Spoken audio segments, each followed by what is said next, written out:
मैं तो सर्वधर्म समभाव में विश्वास करने वाला आदमी हूं और मेरा फर्ज बनता है कि ऐसी कोई बात ना करूं या ऐसे किसी बात को बढ़ावा ना दूं जिससे कि कम्युनल हार्मनी में या सांप्रदायिक सद्भावना जो हमारे यहाँ बना हुआ है, खासकर इस वक्त आप मुझसे आसनसोल में बात कर रहे हैं और आसनसोल की तो हर चीज मुझे पसंद है, लेकिन एक चीज जो बहुत खास पसंद है वो एक यहाँ का नारा है और नारा था लिखा हुआ सिटी ऑफ ब्रदरहुड, भाईचारे का शहर। ये भाईचारे का शहर है। यहाँ पे सर्वधर्म समभाव चलता है। यहाँ हिंदू, मुसलमान, सिख, ईसाई, हर मजहब के लोग, हर प्रांत के लोग, भिन्न भिन्न जाति और जात के लोग यहाँ रहते हैं। और ये आसनसोल जो हमारा बंगाल जो है, खासकर यहाँ पे आपने देखा होगा कि सही मायनों में कॉस्मोपॉलिटन है। कोई ऐसा प्रांत नहीं है या कोई ऐसा शहर नहीं है देश का जो यहाँ न बसता हो, न रहता हो, न व्यवसाय करता हो, व्यापार करता, सब करते हैं लोग। तो यहाँ पे इस तरह की बातें अभी जो सामने आ रही हैं, दरअसल ये धार्मिक मुद्दा नहीं, इसको एक पॉलिटिकल मुद्दा बनाया जा रहा है। और मुझे लगता है कि पॉलिटिक्स में बहुत सारे लोग जो हैं, कुछ पार्टीज के लोग और खासकर हमारी वो पार्टी जो इन बातों को करने के लिए, इन बातों को बढ़ावा देने के लिए बहुत मानी जाती है, जानी जाती है, ऐसी हरकत करते रहती है और उनके बाद मुद्दों पे बात करने को कुछ नहीं है। बेरोजगारी पे बात कर नहीं सकते हैं, रुपए की कीमत इतनी गिर चुकी है, डॉलर इतना भारी हो चुका है, उस पर बोलने को है नहीं। किसानों की आमदनी दुगना कर देंगे, उस पर कुछ कहने को है नहीं, किया नहीं आज तक। डीजल पेट्रोल की महंगाई आसमान को छू रही है दाम, उस पर कहने को है नहीं। तो एक सस्ता, सुंदर, टिकाऊ, एक बहुत बढ़िया मुद्दा इनके पास है। जब चाहो उछाल दो, कई जगह उसमें कामयाब होते भी हैं, ऐसा नहीं कहूंगा कामयाब नहीं होते, लेकिन वो है डिटेंशन सेंटर, हिंदू मुसलमान, ये मजहब, धर्म की बात करना, भड़काना, उकसाना। मुझे लगता है यहां भी ऐसा ही कुछ किया गया है, वरना अचानक इतने सालों बाद सब कुछ अभी जब स्थिर हो गया है, ठीक हो गया है। देश के कितने प्रांत हैं, किसी प्रांत में कोई ऐसी बात नहीं चल रही है। और यहाँ बंगाल में इस बात को उभारना और वो भी चुनाव की घड़ी में, और वो भी ममता जी के खिलाफ मैंने ऐसा महसूस कराना। ममता जी जो बहुत लोकप्रिय है, बहुत शक्तिशाली हैं, ममता बनर्जी से ज्यादा इस वक्त कोई हार्ड वर्किंग, पॉपुलर, ममतामयी, आयरन लेडी और सबको स्वीकार कोई नेता नहीं है। हमारे भारतीय जनता पार्टी के दोस्तों ने बड़ी कोशिश की है कि ममता जी को किसी तरह से मात दी जाए। यहाँ पे अगर आपको याद हो, बहुत पहले उन्होंने दीदी का जो ड्रामा शुरू किया था, इतना अजीब और गजब का था वो कि लोगों ने जम के मुंह तोड़ जवाब दिया हमारे भारतीय जनता पार्टी के दोस्तों को। उसके बाद उसका हर नतीजा देखते जाइए। अब उसके बाद देखिए आसनसोल में जब उपचुनाव हुआ था, पूरे देश में एक ही उपचुनाव था, यहाँ एक ऑब्जर्वर के बदले 7 इलेक्शन ऑब्जर्वर डाल दिए गए थे एक उपचुनाव में। कौन सी एजेंसी सरकार की उस वक्त यहाँ नहीं लगी पड़ी थी। उसके बावजूद मैं यानी ममता जी के नेतृत्व में हमारी जो जीत हुई तृणमूल कांग्रेस की और आपके अपने शत्रुघ्न सिन्हा की, वो रिकॉर्ड ब्रेकिंग जीत हुई थी। एक सबक मिला भारतीय जनता पार्टी के लोगों को भी, तमाम लोगों को। उसके बाद इन्होंने संदेश खाली में काम करना शुरू किया, कितना बदनाम करने की कोशिश की संदेश खाली में तृणमूल कांग्रेस को और ममता जी को। क्या नतीजा हुआ? नतीजा इलेक्शन में बहुत बुरी तरह जीत ही गए तृणमूल कांग्रेस, हम लोग सबकी जीत हुई, लेकिन जिस कैंडिडेट के नाम पे ये किया गया था उस कैंडिडेट की बहुत बुरी तरह हार हुई और सारा वीडियो से मामला एक्सपोज कर दिया हमारे अपने अभिषेक बैनर्जी ने और तृणमूल कांग्रेस के नेताओं ने, कार्यकर्ताओं ने, और सारा दूध का दूध और पानी का पानी हो गया था, सारा मामला खुल गया था। यानी सही मायने में वो फिर मुंह के बल गिरे उन्होंने। उसके बाद हर तरफ अभी पूरा फोर्स बिहार में जैसे चुनाव हुआ, बिहार में जैसी उनकी जीत हुई है या जीत कराई गई है या जीत हासिल की गई है। आज ही आपने देखा होगा एडीआर ने हाईकोर्ट में कहा है कि 5 लाख वोटों से ज्यादा का घपला हुआ है बिहार में। आप लोग को पता है 65 लाख वोट्स थे, हेरा फेरी, कई लोग मरे, कई लोग मृत थे, कई लोग एब्सेंट थे, कई लोगों की डबल वोटिंग हुई है, 3 बार वोटिंग हुई है, 4 बार वोटिंग हुई है। कैसा लोगों का कहना है कि लोग बाहर से भेजे गए हैं वोटर्स, हरियाणा से, पंजाब से, कहां से नहीं भेजे गए हैं, ऐसा लोग कहते हैं। मैं तो उस मामले में अब कुछ नहीं बोलूंगा, बिकॉज अभी हमारे मित्र ही वहां पे नीतीश कुमार वहां पर मुख्यमंत्री हुए हैं और हम तो वहां चुनाव लड़ भी नहीं रहे थे, तृणमूल कांग्रेस। तो बेगानी शादी में अब्दुल्ला दीवाना बोलने का क्या फायदा है, वहां की बात करने का। अब लेकिन मैं आपको बता रहा हूं, सारा क्रोनोलॉजी बता रहा हूं कैसे कैसे होते। अब दुनिया को लगता है कि अगर बंगाल जीत गई भारतीय जनता पार्टी, अगर, जो लगता है शायद नामुमकिन है, अगर जीत गई भारतीय जनता पार्टी तब तो इनको श्रेय मिलेगा। शायद वोट चोरी का इल्जाम जिन पे लगता है, वोट चोरी का जबरदस्त इल्जाम जो लगा इनके ऊपर, वो भी बहुत हद तक कम हो जाएगा। लेकिन बंगाल अगर जीतेंगे तो बंगाल के लिए सारे घोड़े छोड़ दिए गए। जितना बिहार में नहीं किया गया, गली गली में उनके नेता थे, गली गली में उनके ऑब्जर्वर थे, गली गली में उनके अपने लोग थे, कार्यकर्ता, नेता, मंत्रीगण, बिहार में, पटना में। अब सारा वो है, वहां से भी और बाकी जगह से बुला बुलाकर बंगाल भेजा जा रहा, बंगाल लाया जा रहा है। तो मैं समझता हूं ये बहुत डिस्परेशन की, बौखलाहट की इंतहा है। और उसी प्रक्रिया में जो आपने सवाल पूछा, अभी फिर से मंदिर मस्जिद की, तथाकथित मंदिर मस्जिद की जो बात हो रही है, और खासकर आज के दिन 6 दिसंबर को जिसको सद्भावना दिवस करके बहुत जगह मनाया जाता है, और सही मामलों में सद्भावना होनी चाहिए, सर्वधर्म समभाव होना चाहिए। उस दिन ये घोषणा करना और ये कोशिश करना और लोगों को इतनी हुजूम को या भीड़ को लाना,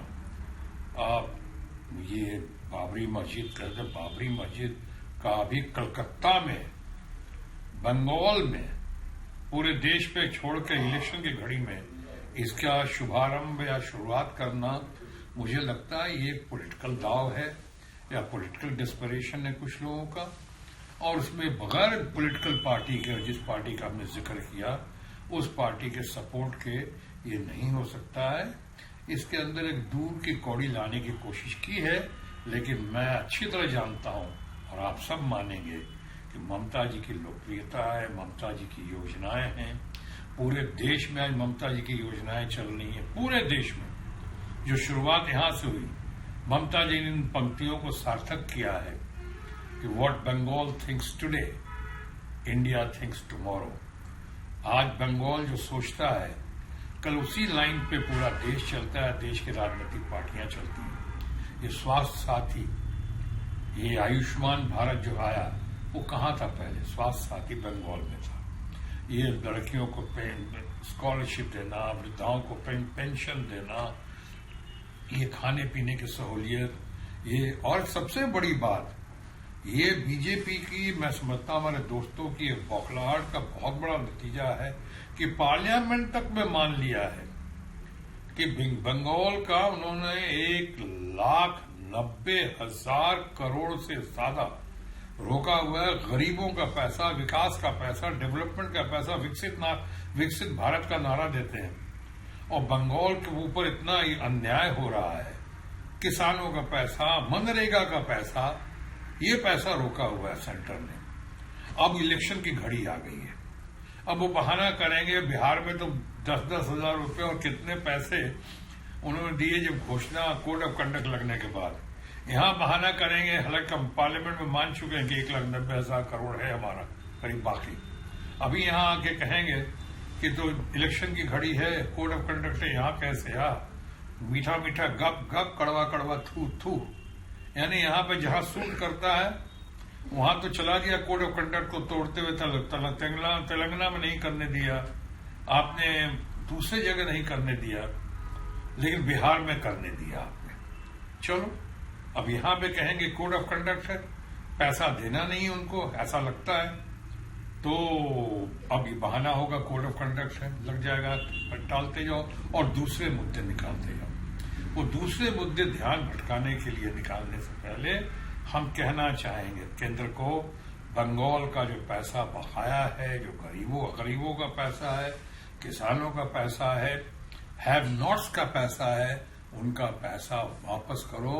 साडा हक इत्थे रख, यहाँ हमारा हक है, हमें दो, और इसे फालतू की बातें मत करो, ये ध्यान भटकाने की बातें मत करो, ये चलेगा नहीं।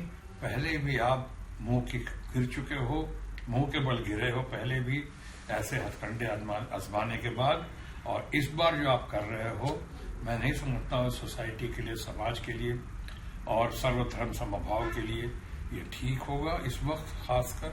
और मैं कहूंगा कि यहां भी आपको जनता बहुत करारा जवाब देगी, ममता जी के समर्थन में, ममता बनर्जी के समर्थन में, और भारतीय जनता पार्टी के इन नीतियों के खिलाफ।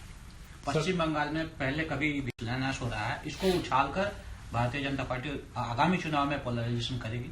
आपके सवाल में ही आपका जवाब छुपा है। आज तक कभी बंगाल में पोलराइजेशन नहीं हुआ। इसके पहले ये तो नहीं कि पहली बार आज चलिए, आज जो आप कह रहे हैं उसके नाम पे कुछ कोशिश होगी, ये हो रही है, लेकिन इसके पहले बहुत कोशिशें हुई हैं।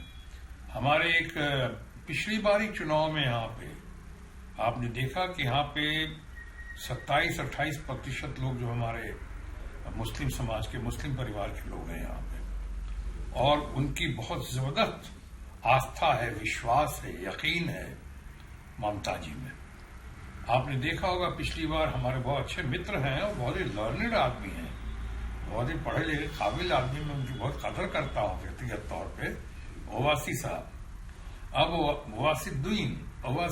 ओवैसी साहब आए थे यहाँ पे और बड़ी कोशिशें की थी, लेकिन कहीं और चला हो उनका, लेकिन बंगाल में नहीं चला। बंगाल में हमारा मुस्लिम समाज जो है, हमारा मुस्लिम परिवार जो है, उसने अपनी एकता को बरकरार रखी और ममता जी के समर्थन में हमेशा साथ रहे और साथ देते रहे। ममता जी भी उनका विशेष ख्याल रखती है सबका, अच्छी बात है, क्यों नहीं। हम अपने माइनॉरिटीज का, अपने लोगों का ख्याल नहीं रखेंगे तो उसका ख्याल रखेंगे। इसलिए ये सब दाव जो है, ये कार्ड जो है, यकीन मानिए ये कार्ड बंगाल में नहीं चलेगा। भारतीय जनता पार्टी को अब मुद्दों से भटकाने के लिए ये पुराने हथकंडे अब लेकर सामने नहीं आना चाहिए। अब बातें करनी चाहिए मुद्दों पे, उसूलों पे। अभी आप जैसा पहले आप कह रहे थे कि अभी पुतिन साहब आए यहाँ पे, पुतिन साहब बहुत अच्छे इंसान है मेरा ख्याल है, हालांकि वहां डेमोक्रेसी नहीं है। हमारा लोकतंत्र है, रशिया में लोकतंत्र नहीं है, बाकी उस पर नहीं जाऊंगा, लेकिन हाँ मैं उम्मीद करता हूं कि पुतिन साहब का भारत में आना भारत के लोगों के लिए और खासकर आर्थिक उन्नति के लिए, और जिस तरह से कुछ डील हुआ है और डील समझौता हुआ है, करीब करीब $100 बिलियन की बातें कर रहे हैं, 2030 तक या 40 तक या 50 तक जब भी कह रहे हैं, जो कर रहे हैं, सुनने में अच्छा लगता है, भारत की जनता के साथ अच्छा लगा। लेकिन एक दो चीजें साथ साथ इसके देखे आप यहाँ पे, ये डील हुआ है, इससे भारत की जनता को फायदा होगा, शायद तेल के मामले में, पेट्रोल डीजल के मामले में, सारे मामलों में कहीं महंगाई बढ़ेगी तो नहीं, कहीं ये है, ये सारा डील जो हुआ है और जितनी अच्छी दोस्ती है, और इस पे जिस तरह से अमेरिका ने साथ दिया है, अमेरिका के साथ हमारा जो दोस्ती के बाद थोड़ा तनाव देखा गया है, टैरिफ 50% हो गया है, कि ऐसा तो नहीं कि ये जो एक को मनाओ दूसरा रूठ जाता है, कहीं ऐसा ना हो कि अमेरिका हम पे नजर रखे हुए हो और इतनी बड़ी बड़ी बातें यहाँ हो रही हैं, कहीं इसका किसी तरह से हमें खामियाजा तो नहीं चुकाना पड़ेगा, और ये करके तो उसको एक बैलेंस करना बहुत जरूरी है, हम समझते हैं। मैं फॉरेन पॉलिसी पे एक्सपर्ट नहीं हूं, लेकिन मैं इतना जरूर कहना चाहूंगा दो चीजें और। इतनी बड़ी बात हुई और खासकर जितना इसका प्रचार और प्रसार किया गया, ये कोई चीज होती है यहाँ पे हमारे दोस्त हैं, बहुत सारे गोदी मीडिया भी हैं, कुछ मतलब जो गोदी मीडिया मोदी मीडिया हो गए हैं, वो G20 पे एकदम प्रधानमंत्री जी आए तो G20 जो है ऐसा लगा कि बहुत बड़ा नायाब चीज हो गया हो। वो तो रोटेशन से चलता है, अध्यक्ष बदलते रहते हैं। G20 के अध्यक्ष तो पहले यशवंत सिन्हा जी भी रह चुके हैं, जब वित्त मंत्री थे, फाइनेंस मिनिस्टर थे, तो वो भी रह चुके हैं। तो रोटेशन से होता है, हर बार चेंज होता है। उस बात को इतनी बड़ी बात करके दिखाई, उसका नतीजा क्या निकला। उसी तरह से अभी जब आए हैं, इतनी बड़ी बात हुई यहाँ पे, उसका इतना प्रचार प्रसार किया गया। एक तरफ स्वागत करते हैं, पुतिन साहब की हम सब इज्जत करते हैं, हैंडसम आदमी है, स्मार्ट आदमी है, प्रोग्रेसिव आदमी है, सब कुछ है। हालांकि हमारी कामना है, दुआ है कि युद्ध में शांति हो, यूक्रेन से खत्म हो, पूरा विश्व में शांति हो चारों तरफ, ताकि हम सब और तरक्की कर सके, सब मिलजुल के वसुदेव कुटुंबकम वासुदेव कुटुंबकम के हिसाब से हम आगे चलें और बढ़ाएं दुनिया को। लेकिन अभी इस घड़ी में वो आए हैं, आपने देखा होगा कि इतनी बड़ी बात हुई और बहुत सारे हेडलाइंस जो हैं, और खासकर गोदी मोदी मीडिया ही नहीं बल्कि सारे मीडिया में, ज्यादातर अखबारों ने इस वक्त हेडलाइन जो दिया है वो दिया है आपको हमारे जो संकट आया है एयरलाइंस पे, एयरलाइंस के संकट का, उसके हिसाब से उसकी वजह से जो हमारे पब्लिक को, पैसेंजर्स को जो अफरा तफरी मची है उनके अंदर, जो हालत खराब हुई है, इसका ज्यादा असर दिखा मीडिया में, जितना ज्यादा उसका मैंने पब्लिसिटी कहें, एंटी पब्लिसिटी कहें, बहुत ज्यादा हुआ है। एक तरफ टाइमिंग ये हुई, इस पे भी गौर करना चाहिए था। ये बाकी किसी एयरलाइंस के साथ नहीं हुई। हालांकि मैं इनके जो कोई भी कुछ कहे, मेरी अपनी है, मैं उसको मानता हूं। ये आदमी जो एयरलाइंस का जो मिनिस्टर है यहाँ पे, राम नायडू, मेरे लिए तो व्यक्तिगत तौर पे ही इज अ वर्दी सन ऑफ द मोस्ट वर्दी फादर। यारा नायडू हमारे मित्र थे, उनका बेटा is doing quite well, is intelligent sharp man. अभी सारा दोष उन पर डालना, अच्छा किसी पे अब डालना भी, ये इंक्वायरी का विषय है। लेकिन इतना जरूर लगता है बाकी किसी एयरलाइंस के साथ क्यों नहीं हुआ। इंडिगो तो बड़ी अच्छी एयरलाइंस है, उसके मैं परसों उसी से आया हूँ, दुर्गापुर। आज जो मैं आसनसोल में आपके सामने बैठा हुआ हूँ, दुर्गापुर आया। क्रू मेंबर्स इतने अच्छे हैं, वहां फ्लाइंग इतनी अच्छी है, इतना स्मूथ था सब कुछ, ऑन टाइम परफॉर्मेंस बहुत बढ़िया है उसका। 65% करीब उसका स्काई शेयर है वहां पे, और अगर एयर इंडिया के साथ मिला दे तो 90% ज्यादा स्काई शेयर है इन लोगों का। उसके बाद ये सिर्फ इंडिगो के साथ क्यों हुआ और किस टाइम पे हुआ, ऐसा कौन लोग इसके जिम्मेदार हैं। ये डीजीसीए का जो नया आदेश आया, वो आदेश वापस लिया गया, फिर आदेश लिया गया, फिर कहा उस आदेश को कैंसिल किया गया। ये रोस्टर का क्या हुआ, रोस्टर को कौन देख रहा था, कैसे बनना, बहुत सारी बातें, उस पर हम बात नहीं कर रहे हैं। फिलहाल इस पर बात करेंगे, उस पर बात इसलिए नहीं करेंगे कि लोग ऑलरेडी बहुत दुखी हैं और बहुत लोग बातें कर रहे हैं उस पर। मैं एविएशन एक्सपर्ट भी नहीं हूं, इसलिए मैं उस पर बात नहीं करूंगा। लेकिन मैं ये जरूर कहूंगा कि टाइमिंग देखिए, और सबसे महत्वपूर्ण कि जितना आपने अभी पाया है इन टर्म्स ऑफ पाएंगे, इन टर्म्स ऑफ इकोनॉमी, विकसित भारत के मामले में, डेवलपमेंट के बारे में, आर्थिक उन्नति के मामले में, वहीं दूसरी तरफ आप देखिए कितनी कंट्रोवर्सी पैदा कर दी। अरे क्या हो जाता अगर इसमें, मैं समझता हूं और 4 चांद लग जाते अगर इस मीटिंग में या इस डिनर में जो पुतिन साहब के साथ जो हुई, माननीय प्रधानमंत्री जो हमारे दोस्त भी हैं, पूरे सोसाइटी के दोस्त हैं, फ्रेंड ऑफ द नेशन है, फ्रेंड ऑफ द सोसाइटी है, माननीय नरेंद्र मोदी, ये अगर उनको बुला लेते हैं लीडर ऑफ अपोजिशन को या खरगे साहब को, तो क्या हो जाता है। मैं समझता हूं 4 चांद लगते। ये कहते हैं डेमोक्रेसी, डेमोक्रेसी का दोनों पक्ष बहुत बड़ा स्तंभ है। और एक चीज और कह दूं लोगों के लिए, लीडर ऑफ अपोजिशन को इसलिए नहीं कि राहुल गांधी हैं या खरगे साहब हैं राज्यसभा में। लीडर ऑफ अपोजिशन कौन होता है, आपके हमारे रूलिंग पार्टी के माननीय प्रधानमंत्री जी नरेंद्र मोदी, वो तो सिर्फ करीब 30-32-35% लोगों के समर्थन से है, मगर लीडर ऑपोजिशन जो है वो 70%, 65% लोगों से ज्यादा 70% लोगों को रिप्रेजेंट करता है। तो बहुमत प्रधान होगा, सर्वत्र न्याय होगा। आप बहुमत के प्रतीक को नहीं बुला रहे।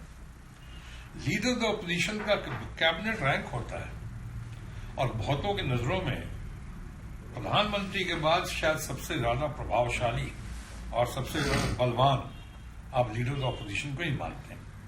और लोकतंत्र के दोनों बहुत मजबूत स्तंभ हैं, दोनों लीडर ऑफ द ऑपोजिशन, अपना राहुल गांधी या हमारे खड़गे साहब। इनको नहीं बुलाना, बुला लेते मैंने कहा और चार चांद खिल जाता। लेकिन अभी फिलहाल ये डिप्लोमेसी का मामला है, भारत से लोग आए, बाहर से लोग आए, हम उनका स्वागत करते हैं। लेकिन साथ साथ ये भी कामना है मेरी कि सब कुछ और अच्छा होता तो बहुत ही अच्छा होता।